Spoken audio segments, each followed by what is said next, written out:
Okay, yan na ang ating mix BG fruit. Ano sunod? Kasi walang basic, walang gulay. Kaya yun na lang na mix BG fruit BG. Yan na lang. Tapos, lalagyan ko siya ng honey. Yan na yung kanina, yung pipino, kamatis, avocado, tsaka saging. Yun, tsaka nilagyan ko siya ng punkan. Punkan ba yun? Dalan, ano ba yun? Yun, tapos lalagyan ko siya ng honey. Kasi ayaw nung anak ko nang lagyan ko siya ng mayonnaise. Sabi niya, honey na lang daw. Okay, honey. Oh. Honey, honey, my love. Sarap ng honey. So, yummy, yummy, yummy. Yan. Yan. Hindi ko na siya haluin kasi nag-absorb naman yan yung honey. Diba? Hulog. Yan. Tapos, ang magpi-pre-test si Ripuya Vlogger. Titingnan natin kung ano ang kanyang reaction. Okay? Ripuya Vlogger, you taste it. Bilis. Ayan. Titingnan natin kung ano yung reaction ni Ripuya Vlogger. Ayan. Yo. Diba? Kamatis, pipino. Yes. Kamatis muna tayo. Avocado and saging. Okay. Okay. Anong masasabi mo, Ripuya Vlogger? And the other one taste is, ayun, ang aking pangalawang anak. Ayan.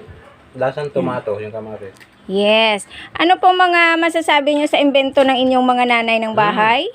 Oh, ayan. Avocado. Ikaw, Ripuya Vlogger, anong masasabi mo sa invento ng iyong, avocado. ilaw ng tahanan? Wow, ilaw ng tahanan.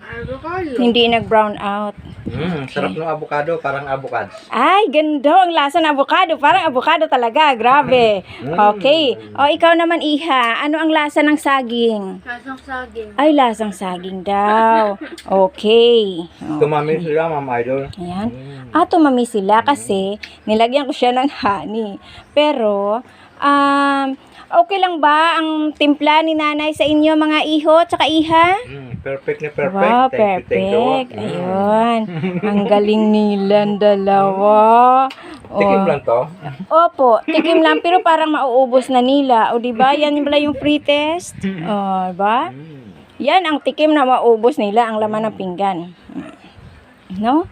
Garabi sila. See? Yan. Di ba? Parang ayaw na nila bitawan yung pinggan. Ano ba ibig sabihin niya? Pinapatest ko lang sila.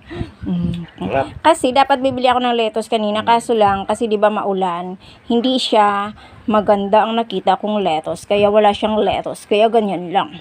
Avocado, pipino, saging, saka kamatis, saka honey. Yung pipino, Kaya, isaw mo sa sabaw niya, matamis na. Yan. Kasi, ang iba, ang nakagawian nila, pipino, ang sinasawsaw sa suka, and then may kasamang sibuyas, paminta, ganon yung pipino.